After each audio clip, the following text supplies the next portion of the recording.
내가 진실로 진실로 너희에게 이르노니 한 알의 밀이 땅에 떨어져 죽지 아니하면 한 알 그대로 있고 죽으면 많은 열매를 맺느니라. 우리가 너무나 잘 아는 말씀이고요.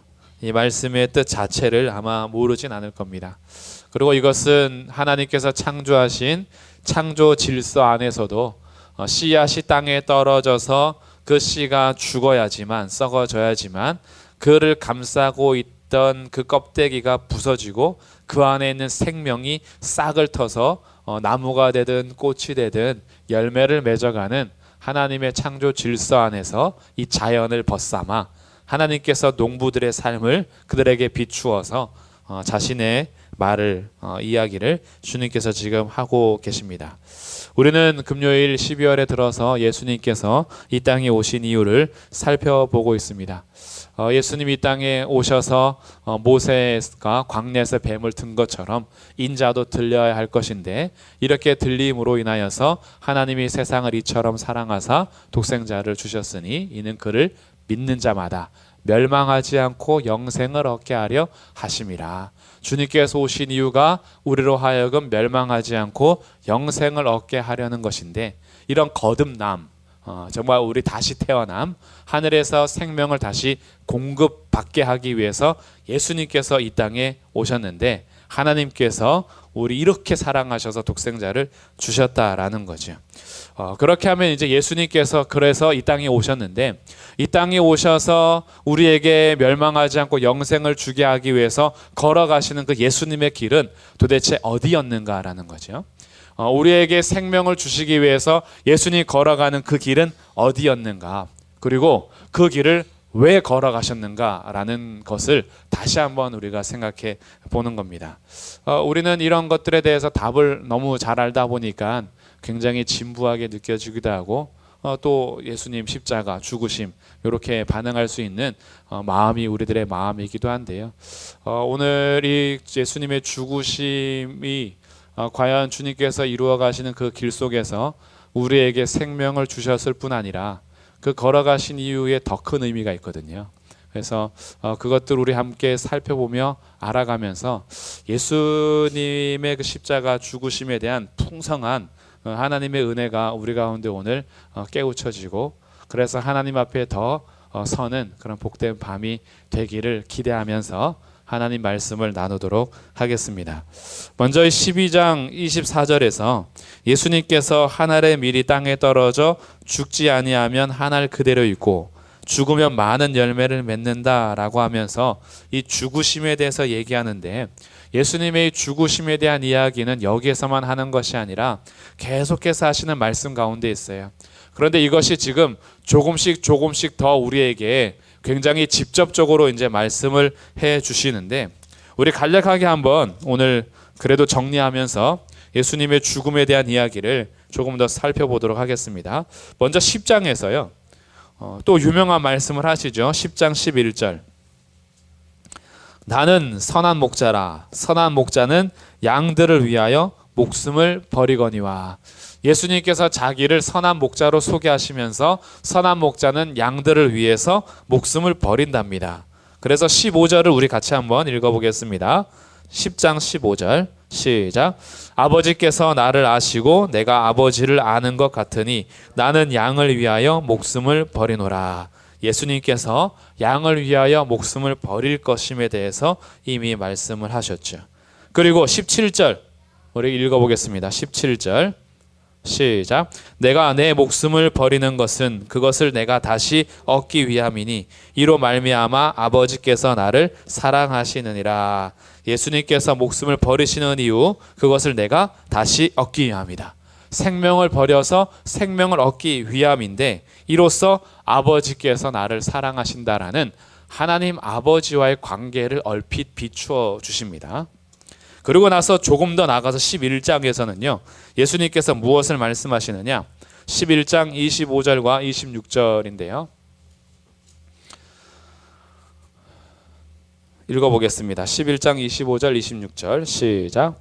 예수께서 이르시되 나는 부활이요 생명이니 나를 믿는 자는 죽어도 살겠고 무릇 살아서 나를 믿는 자는 영원히 죽지 아니하리니 이것을 내가 믿느냐.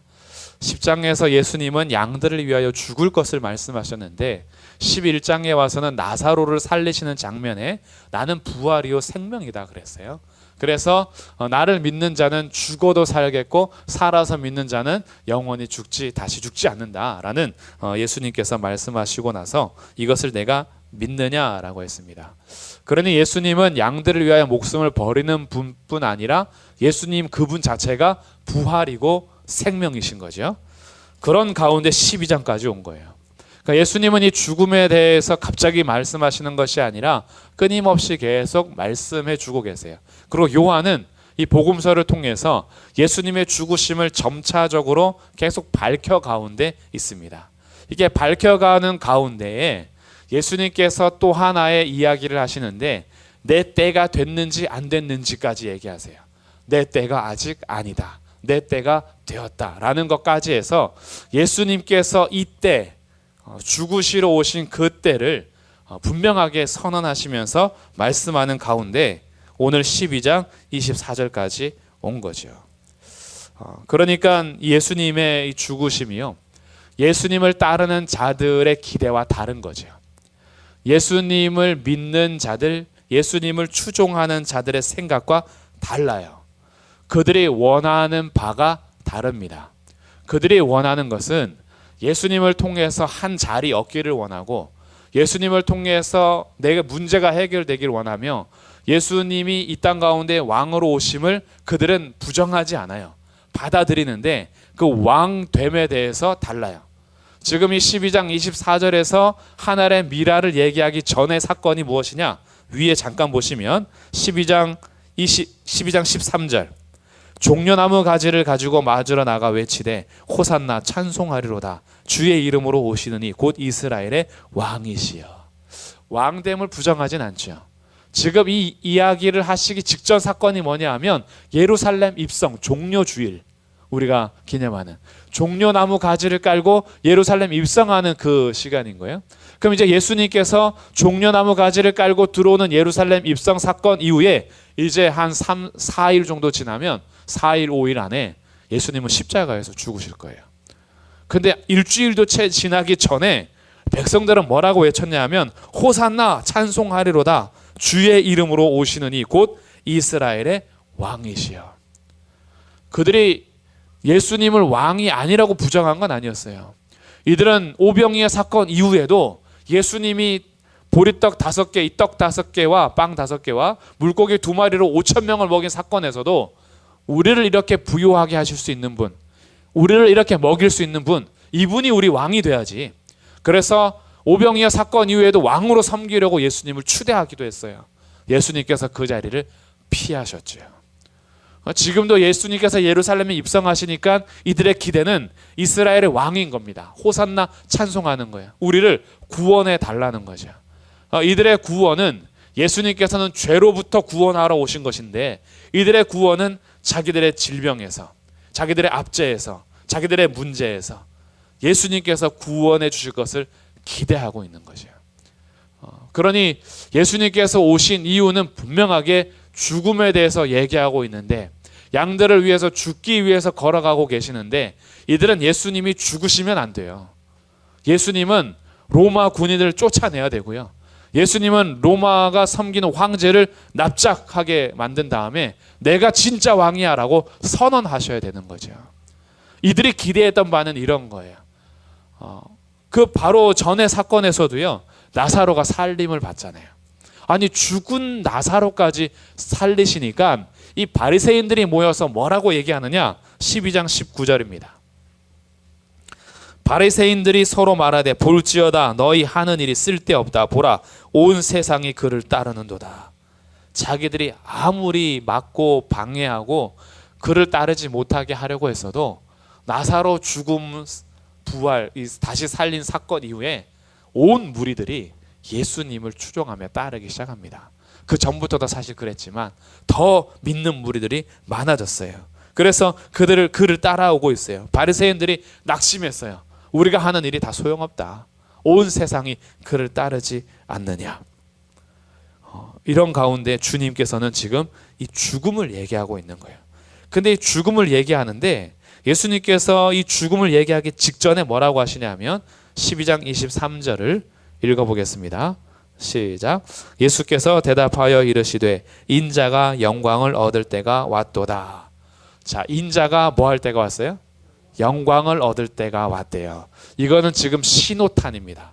어떤 신호탄이냐면 때가 찼다라는 것을 신호하는 신호탄이에요. 왜냐하면 그 전까지는요, 아직 때가 이르지 않았다라고 계속 말해요. 아직 때가 이르지 않았습니다라고 하는 첫 사건이 요한복음 2장에서 가나 혼인 잔치에 어머니가 포도주가 떨어졌다라고 할 때 예수님 뭐라 그래요? 아직 내 때가 이르지 않았습니다라고 그래요. 그래서 내 때에 대해서 말씀하시는 예수님께서 7장에서도 8장에서도 반복적으로 뭐라고 얘기하시냐면 아직 내 때가 이르지 않았다. 예수님의 때가 이르지 않았기 때문에 무리들이, 군인들이, 반대자들이, 바리새인들이, 대적자들이 예수님을 잡아 죽이려고 했어도 예수님은요, 당당하게 지나가세요. 예수님이 허락하지 않는 한 그들은 예수님을 체포할 수가 없어요. 예수님께서 허락하지 않는 한 그들은 예수님을 죽일 수가 없어요. 왜냐하면 예수님은 죽일 권세도 있고 살릴 권세도 있으니까. 그러니까 나중에 빌라도가 물어보잖아요. 너가 대답해라. 나는 너를 놓을 권세도 있고 너를 죽일 권세도 있지 않느냐라고 할 때 예수님 뭐라 그러세요? 위에서 허락하지 않으면 너가 하는 일은 가능하지 않아. 군인들이 체포하는 거예요? 예수님께서 천군 천사 동원해서 못 이겼을까요? 아니죠. 예수님의 때가 이렇기 때문에 체포를 당하시는 거예요. 예수님의 때가 되었기 때문에 십자가에서 죽으시는 거죠. 근데 그 전까지는 아직 때가 이르지 않았기 때문에 잡고 싶어도 못 잡았어요. 근데 오늘 12장 23절에서 첫 번째 신호탄, 내 때가 왔다 이거죠. 근데 그 때를 뭐라고 하냐 하면 인자가 영광을 얻을 때가 왔다라고 하는 거예요. 그러면 영광을 얻을 때가 뭐냐라고 우리가 한번 생각을 해보는 겁니다. 영광을 얻을 때, 우리가 쉽게 생각할 때 영광을 얻는 것은 패배일까요? 승리일까요? 승리죠. 영광을 얻을 때는 죽음일까요? 생명일까요? 생명이죠. 우리가 이 땅에서 영광을 얻을 때라고 하는 것은 패배자로 살던 인생이 승리자가 되었을 때, 망해가던 사람이 다시 회복했을 때, 그리고 정말 죽음이 아니라 영원한 생명을 가지고 있을 때, 그때를 영광의 때라고 하죠. 영광을 얻었다 그래요. 그러다 보니까 우리들도 영광을 돌릴 때 뭐라 그래요? 이 땅에서 성공하고 승리야 영광을 돌린다 그래요. 이 땅에서 망하면 영광을 못 돌리는 것으로 생각하잖아요. 이 땅에서 내가 뭔가 부끄러우면 영광을 못 돌리는 거 아니겠어요? 그래도 좋은 대학 가야지 영광을 돌리는 거 아니겠어요? 이게 우리의 생각이죠. 스포츠 경기에서 승리야 영광을 돌리는 거 아니겠어요? 5대0으로 지고 오면 영광을 못 돌리죠. 뭔가 내가 시상식에서 승리를 해야 되고 내가 이 땅에서 다른 사람보다 더 잘 나가야지, 그래야지만 영광을 돌린다 생각하니 우리들이 늘 얘기하는 것, 우리가 늘 마음에 담는 것, 교회 다니는 사람들이 잘 돼야 된다 아니겠어요? 교회 다니는 사람들이 세상 보기에 잘 되는 거죠. 하나님 보시기에 잘 됨이 아니라 세상 보기에 그래도 잘 돼야, 그래야지 영광 돌릴 거 아닙니까? 이렇게 생각하잖아요. 근데 주님께서 지금 여기서 말하는 인자가 영광을 얻을 때가 뭐냐라고 봤더니 24절에 진실로 진실로 너희에게 이르노니 한 알의 밀이 땅에 떨어져 죽지 아니하면 한 알 그대로 있고 죽으면 많은 열매를 맺느니라. 예수님은 뭘 말씀하시는 거예요? 죽으심을 얘기하잖아요. 영광을 얻을 때가 됐는데 그거는 죽을 때야. 13장 1절에서도 이렇게 얘기하시죠. 유월절 전에 예수께서 자기가 세상을 떠나 아버지께로 돌아가실 때가 이른 줄 아시고 가실 때가 됐어요. 자기 사람들을 사랑하시되 끝까지 사랑하시는 거. 예수님은 본인이 죽고 이제 아버지께 갈 때가 된 걸 알고 뭘 결정하셨냐면 사랑하기로 결정하셨어요. 17장 1절에서도 이런 얘기가 나오는데 이렇게 기도하십니다. 예수께서 이 말씀을 하시고 눈을 들어 하늘을 우러러 이르시되 아버지여 때가 이르렀사오니 아들을 영화롭게 하사 아들로 아버지를 영화롭게 하게 하옵소서. 그러니 예수님은 계속해서 그 영광스러움에 대해서 얘기하고 계시는데 이것을 조금 더 우리가 알게 되는 사건은요, 이 사건입니다. 예수님께서 12제자들을 모아놓고 마지막 성찬을 제정하시는데 성찬을 제정하실 때에 예수님께서 제자들 중에 이렇게 얘기하시죠. 너희 중에 한 명이 나를 팔 거야. 누굽니까? 라고 물어볼 때 떡그릇에 같이 올리는 사람, 그 사람이 바로 나를 팔자고, 내가 떡 조각을 그에게 줄 건데 그가 나를 팔자야 라고 하는 유다에 대해서 얘기하는 사건이 요한복음에도 기록이 돼요. 13장 한번 보시겠습니다. 자, 13장 30절. 유다가 그 조각을 받고 곧 나가니 밤이러라. 유다가 이제 뭐 하러 간 거예요? 예수님 팔아버리려고 간 거죠. 예수님 팔려고 갔는데, 근데 그 31절에 뭐라고 기록하느냐? 자, 13장 31절 읽어보겠습니다. 시작. 그가 나간 후에 예수께서 이르시되 지금 인자가 영광을 받았고 하나님도 인자로 말미암아 영광을 받으셨도다. 유다가 예수님을 팔려고 나갔는데 그때 예수님이 뭐라 하시냐면 지금 인자가 영광을 받았대요. 왜요? 이제 죽음이 가까웠잖아요. 유다를 통해서 예수님은 체포가 될 것이고 배반과 음모와 여러 가지로 인하여서 예수님은 죽음에 넘겨질 겁니다. 이것을 예수님은 영광을 받으셨다라고 얘기하고 있어요. 그래서 영광에는요, 예수님 설명하신 영광에 지금 모든 구절을 다 찾을 수가 없지만 두 가지로 정리하셔야 돼요. 예수님께서 말하시는 첫 번째 영광의 때는 십자가 죽음을 말하는 겁니다. 근데 우리가 지금 구절을 다 설명하지 못하지만 두 번째 영광 받을 때가 있어요. 미래적으로 얘기하는 때가 있어요. 그거는 부활을 얘기하는 거예요. 그러니까 예수님께서 말씀하신 영광은 이 두 가지 사건입니다. 죽음과 부활이에요. 이건 예수님께서 계속 말씀하셨던 거예요. 내가 죽으러 갈 거야. 왜? 선한 목자는 양을 위해서 죽으니까. 그래서 나는 너희를 위해서 목숨을 버려. 근데 나사로 사건에서는 내가 부활이요 생명이다 라고 하시죠. 예수님은 죽음과 부활을 계속해서 말씀하시는 가운데 있어요. 그리고 이것을 받을 영광이고 받은 영광이고 받아야 될 영광인 거죠. 그러니까 예수님은 이 영광의 때를 아신 거예요. 그러니까 그 영광의 때 신호탄이 뭐냐 하면 죽음인 거죠.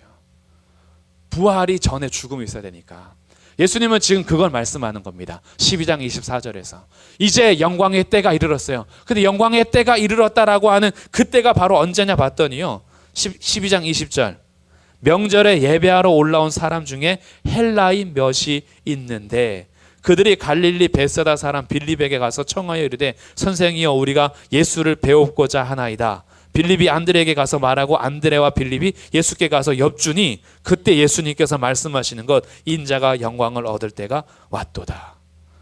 이 한 절 한 절이요 사실은요 이 성경 전체를 담고 있어요.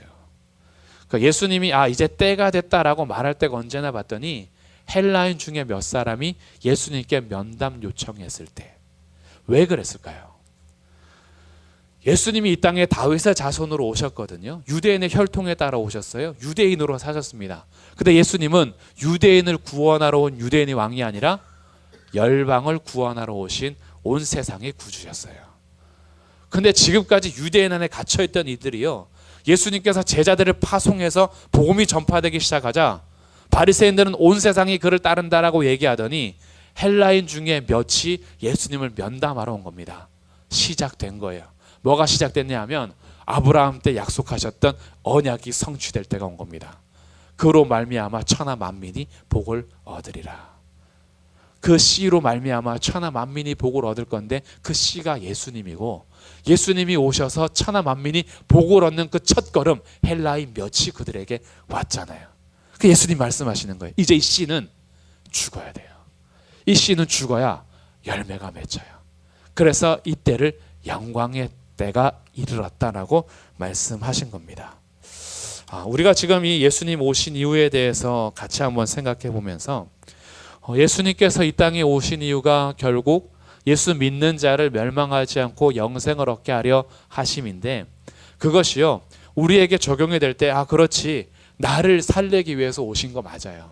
우리 죄 위에 죽으신 주님, 그래서 그 사랑으로 그 희생으로 나를 사셔서 내가 예수님을 믿는 자로서 멸망하지 않고 영생을 얻게 하려 하셨어요. 그런데 이것보다도요 선행되는 게 뭐냐 하면 예수님은 왜 그러면 걸어가셨을까라는 것이 나를 살리기 위해서 이 답이 먼저 나오면 안 돼요 사실은. 근데 아마 우리 대부분 이것보다 선행되는 예수님의 목적에 대해서 많이 간과하고 있을 겁니다.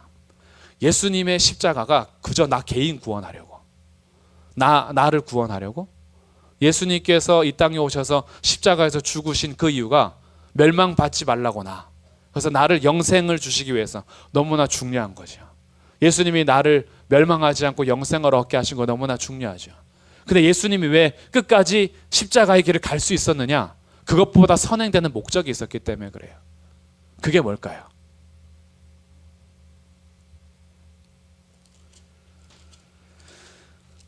거기에 대해서 우리가 오늘 이제 한번 더 생각해 보는 겁니다. 우리들이 이렇게 생각할 때가 있어요.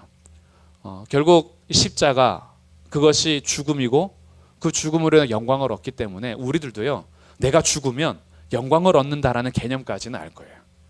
그런데 내가 죽어야 영광을 얻는다라는 생각이요, 우리 가운데 어떻게 계산이 되냐 하면, 그래서 내가 지금 잠깐 손해보면 하나님께서 더 큰 걸로 채워주겠지라는 계산을 은근히 해요. 그러다 보니까 죽다가 나중에 뭐라 그러냐면, 내가 언제까지 더 죽어야 돼? 이런 이제 불만이 툭 튀어나오죠. 내가 언제까지 참아야 돼? 그동안 10년 참았으면 됐지, 20년 참았으면 됐지, 30년 참았으면 됐지. 그동안 죽었으면 이제 열매를 보여줘야 될 거 아니냐 이거예요. 죽으면 열매를 맺는다면서. 죽으면 열매를 맺는다는데 나는 그럼 언제까지 죽어야 되냐, 이렇게 할 때가 저만 있는 거 아니죠? 언제까지, 주님 저는 언제까지 죽으란 말입니까? 계속 죽었다라고 생각하는데 나를 툭 건드는 사건들 나타나잖아요. 그동안 죽었다라고 생각했는데 나를 건드는 어떤 사람들이 있잖아요. 나를 건드는 어떤 사건들이 있잖아요. 그 앞에서 우리 뭐라고 따져요? 이것까지도 내가 죽어야 합니까? 그동안 죽었으면 됐지? 그때 주님이 우리에게 잔잔하게 들려주는 말씀이 있어요. 더 죽어야 돼. 그렇게 얘기하는 건 아직 덜 죽어서 그래. 근데 우리가 왜 덜 죽냐 하면요, 사실 죽음보다 그 뒤에 것을 사실은 계산하고 있기 때문에 그래요. 이 정도 손해봤으면, 이 정도 죽었으면, 이 정도 희생했으면 어느 정도 주님이 그래도 보여주시고 채워주는 영광이 있어야 될 거 아니냐. 저 언제까지 이렇게 밟히면서 살아야 되죠? 언제까지 이렇게 계속해서 십자가 져야 돼? 자기를 부인해야 돼? 언제까지 이렇게 하면 그럼 나는 언제 영광을 받냐 이거예요. 그러니까 우리들은 죽으면서도 십자가에 못 박았다라고 하면서도 사실은요, 그 후에 올 영광이 계산되니까 그게 안 보이면 죽는 게 힘든 거예요. 그러니까 아직 안 죽은 거죠. 근데 주님은 뭐라고 하시느냐? 여기 요한복음 8장입니다. 요한복음 8장 50절. 요한복음 8장 50절을 제가 읽어보겠습니다. 나는 내 영광을 구하지 아니하나 구하고 판단하시는 이가 계시니라. 54절. 예수께서 대답하시되 내가 내게 영광을 돌리면 내 영광이 아무것도 아니거니와 내게 영광을 돌리시는 이는 내 아버지시니 곧 너희가 너희 하나님이라 칭하는 그이시라. 예수님께서 영광을 구했다 그래요? 안 구했다 그래요? 안 구했다 그래요. 예수님은 자기 스스로 영광을 취하기 위해서 걸어가지 않았습니다. 그럼 예수님은 왜 걸어갔느냐? 그게 8장 29절이에요. 여기를 같이 읽어보겠습니다. 8장 29절 시작. 나를 보내신 이가 나와 함께 하시도다. 나는 항상 그가 기뻐하시는 일을 행함으로 나를 혼자 두지 아니하셨느니라. 아멘. 예수님은 항상 무슨 일을 했다고요? 그가 기뻐하시는 일을 했대요. 여기서 그는 누굴까요? 아버지 하나님. 예수님이 십자가를 지고 죽기까지 걸어갈 수 있었던 이유는 우리를 살리기 위해서에게 선행되어서 예수님은요, 아버지가 기뻐하시는 일에 순종한 거예요. 이것을 다른 말로 하면 뭐냐? 예수님은요, 아버지의 영광을 위해서 사신 거예요. 이게 예수님께서 이 땅에 오신 이유, 우리를 살리기 위한 이유보다 첫 번째예요. 예수님께서 아버지의 영광을 위해서 그가 기뻐하시는 일을 행하기 위해서 걸어간 결과가 그를 믿는 자마다 멸망치 않고 영생을 얻는 거예요. 예수님은 그 영광을 자기가 취하려고 하지 않았어요. 나 죽으면 하나님께서 나에게 영광을 주시겠지, 그거 바라보고 걸어간 거 아니에요. 예수님은 아버지가 기뻐하시는 일을 하기 위해서 거기까지 간 거예요. 근데 그 거기까지가 어디였냐면 십자가에서 진짜로 죽는 거였어요. 진짜로 버림받는 거였어요. 아니 진짜 버리십니까? 진짜 버렸어요. 나의 하나님 어찌하여 나를 버리시나이까? 하나님 아무 대답도 안 했어요. 진짜 죽으셨어요. 무덤에 들어가셨어요. 예수님은 하나님께서 그걸 원하셨고 그것을 기뻐하셨고 이 길이 하나님 아버지께서 영광을 받는 길이라는 걸 아셨기 때문에 십자가에서 죽으신 거예요. 그리고 그 아들에게 영광을 주신 것이 아버지 하나님이죠. 어떻게 영광을 주셨느냐? 다시 일으키셨어요. 부활을 통해서 영광을 주셨고요. 모든 이 땅의 만물이 그 이름 앞에 엎드려 절하도록 하셨어요. 모든 이름 위에 뛰어난 이름을 주신 분은 예수님이 스스로 가진 것이 아니라 아버지께서 주신 거예요. 그러니까 우리들이요, 예수님을 믿고 예수님이 이 땅에 오신 이유에 대해서 찾을 때 사실은 첫 번째 우리가 알아야 되는 것은 예수님은 아버지 때문에 오신 거였어요. 예수님은 아버지께서 기뻐하신 일이기 때문에 오셨고요. 예수님은 아버지의 영광으로 해서 십자가까지 가신 거예요. 그리고 그 결과가 아버지께서 사랑하시는 자들이 예수를 믿는 자마다 멸망치 않고 영생을 얻게 되는 겁니다. 그러다 보니까 이런 이해 속에서 그 다음 예수님의 말씀이 받아들여져야 돼요. 다시 우리 본문 말씀 12장으로 와서요. 12장 25절입니다. 여기도 같이 읽어보겠습니다. 시작. 요한복음 12장 25절 시작. 사랑하는 자는 잃어버릴 것이요 이 세상에서 자기의 생명을 미워하는 자는 영생하도록 보존하리라. 자기 생명을 사랑하는 자는 잃어버리고요 자기 생명을 미워하는 자는 영생을 얻는데요. 이것을 다른 말로 하면 뭘까요? 목숨을 얻고자 하면 잃을 것이요 잃고자 하면 얻을 것인데 그것은 결국 자기를 부인하고 자기 십자가를 지고 따라야 할 것이니라 라는 거죠. 그러면 여기서 자기 생명을 사랑하고 미워한다는 게 뭐냐 하면 내 생명 미워해야 돼 이런 게 아니에요. 내 생명 사랑하면 안 되는구나 그런 게 아닙니다. 여기서 말하는 자기 생명을 사랑하는 자는 결국 자아 사랑을 말하는 거예요. 자기 사랑. 자기 사랑이 어디까지 가냐 하면 하나님 자리까지 가는 걸 말하는 거예요. 아담과 하와가 왜 선악을 알게 하는 나무 실과 먹었냐 하면 자기를 하나님처럼 높이기 위해서. 이게 자기 생명을 사랑하는 자예요. 그러니까 여기에서 말하는 건 자기 사랑이 우상 숭배가 되는 겁니다. 자기 생명을 사랑한다는 것이 하나님의 주권과 권리를 근본적으로 부정하는 그런 상태를 말하는 거예요. 하나님이 왜 내 인생의 주인이시냐 이거죠. 하나님이 왜 나의 생명을 주관해야 돼? 하나님이 왜 나의 생명을 자기가 마음대로 해야 돼? 라는 것을 부정하는 게 자기 사랑이에요. 자기 생명을 사랑하는 것. 그런 사람들은 잃어버리게 되고요. 자기 생명을 부정하는 사람, 미워하는 사람이 영생하도록 보존하는데 그럼 자기 생명을 미워하는 자라는 것은 무엇이냐 하면 26절에 사람이 나를 섬기려면 나를 따르라. 결국 예수님을 섬기고 따라가는 것을 말합니다. 자기를 부정하는 것이요 우리 마음을 비우는 것이 아니에요. 자기를 부정하는 것이 자기 도를 쌓는 게 아니에요. 자기를 부정하는 것은 예수님을 섬기는 거예요. 예수님을 섬기고 예수님을 따를 때 아버지께서 그를 보존하시는 겁니다. 그래서 24절이 다시 설명이 되는 거예요. 한 알의 밀이 땅에 떨어져 죽지 아니하면 한 알 그대로 있고 죽으면 많은 열매를 맺느니라. 예수님께서 죽으셔서 첫 열매가 되셨어요. 그리고 그 예수님을 따르는 자들도 죽어야 돼요. 그리고 이 죽는다라는 것이 언제까지 어떻게 죽어야 되냐면 진짜로 죽어야 돼요. 우리가 그 죽음 이후의 영광을 계산하면서 죽는 게 아니라 진짜로 자기를 부인하는 자리를 가야 돼요. 오직 하나님이 영광을 받으시는 자리. 이것이 우리가 주님 오실 그날까지 싸우고 승리하고 걸어가야 할 길인 거죠. 이 싸움이 평생 있을 겁니다. 설교 중에 황태자라는 사람이 있어요. 찰스 스펄전이라고. 이 사람이요. 그때 당시에 이 하나님의 말씀을 완전하게 지킬 수 있었다라는 완전주의자들이 있었어요. 그 완전주의자들은 하나님 말씀을 이 땅에서 그대로 실현할 수 있기 때문에 이 사람들은 이 땅에서 진짜 거룩한 삶을 산다고 주장하는 사람들이었어요. 근데 제가 재밌는 글을 읽었어요. 찰스 스펄전이요 그 사람들을 일부러 건드렸대요. 진짜로 완전해졌나 안 완전해졌나 보려고. 그래서 일부러 시비 걸고요, 일부러 툭툭 치고요, 그 사람들 괜히 건드렸더니 완전하다라고 여기는 사람들이 다 성질 내고요, 그리고 다 거기 무너지는 걸 보면서 이 땅에서 자기를 건들지 않는 환경이와 상황이기 때문에 완전한 것처럼 속으면서 살지, 자기 성질 건드리고 자기 약점 건드리면 다 튀어나오게 되어 있는 거죠.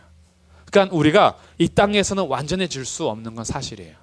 그러나 우리가 완전해지지 않았지만 우리를 완전한 자로 부르신 하나님의 말씀에 순종하며 걸어가야 할 길이 있는데, 그게 어디냐 하면 내가 영광을 받는 자리가 아니라 내가 죽어야 할 자리인 거죠. 그러면 죽으면요, 열매를 얻게 되는데 그 열매를 죽은 씨가 볼까요, 못 볼까요? 못 보죠, 죽었으니까. 근데 우리는 죽으면서 볼라 그래요. 그러니까 아직 안 죽은 거예요. 아직도 먼 거죠, 사실은. 그런데요, 이거 볼 날이 있을 겁니다. 주님께서 우리를 부활시켜 주신 그날, 내가 죽어서 어떤 열매를 맺게 되는지 주님께서 다 보여줄 거예요. 그때 우리 영광의 면류관을 주님 앞에 벗으면서 주님의 은혜로 된 거죠. 이게 우리가 가야 할 길을 아는 거예요. 그러니까 이 땅에서는요, 혹시나 열매를 못 볼 수 있어요. 그리고 사실은요, 열매를 보려고 하는 욕심도 사실은 내려놓을 때 죽는 거예요. 근데 그게 잘 안 되죠. 이 길을 주님이 먼저 걸으셨어요. 그 주님께서 죽으시면서 영광을 받으셨고요, 죽으신 가운데 하나님께서 그를 다시 살리시고 하늘 높이 올리셔서 모든 만물을 그 발 아래 엎드려 오직 예수님께 경배하게 함으로 하나님 예수님의 이름을 가장 높이 올리셨어요. 이건 하나님이 하시는 것처럼 그리스도 예수를 믿고 따르는 자들이 죽어지는 그 삶 속에서 하나님이 결국 높이실 건데, 우리들의 시선이 높아지는 것을 바라니까 안 죽어진다라는 거예요. 하늘의 밀이 땅에 떨어져 살아있으면 열매를 맺을 수 없어요. 그러나 죽으면 열매를 맺는데 진짜 죽어야지 열매 맺어요. 씨가 죽은 척하면 안 돼요. 그러면 새싹이 안 올라나요. 진짜 죽어야 새싹이 나는 거예요. 이것이 우리에게 요구되고 있는 겁니다. 그래서 예수님께서 이 땅에 오신 이유, 오늘 정리하면요, 첫 번째, 먼저 선행돼야 되는 것이 예수님은요, 하나님의 영광을 위해서 이 땅에 오셨어요. 그리고 그 영광에 오시다 보니까 두 번째, 우리가 생명을 얻게 된 겁니다. 그러면 우리도 마찬가지죠. 예수님을 믿고 따라가는 자들이 걸어가야 될 첫 번째 목적은 하나님의 영광을 위해서 걸어가셔야 돼요. 그 영광을 위해서 걸어가려면 내가 영광을 받는 자리에 있으면 안 돼요. 내가 죽어야 돼요. 죽으면 우리 성도들을 통해서, 우리 교회를 통해서 하나님께서 맺고자 하시는 열매가 풍성하게 맺혀지게 될 겁니다. 그래서 우리는 오늘도 십자가의 길을 가는 거죠. 이 길이 힘들고 외롭기 때문에 우리는 서로가 필요해요. 혼자 이 길을 걸어갈 수 없어요. 주님이 먼저 함께 하신다고 약속하셨고요, 주님께서 교회 공동체를 주셨어요. 그러니까 우리는 서로 함께 이 길을 걸어가야 할 동력자들이요, 함께 지어져 가야 될 형제요, 가족이니까 우리 교회가 서로 붙들어주면서 십자가의 길을 끝까지 걸어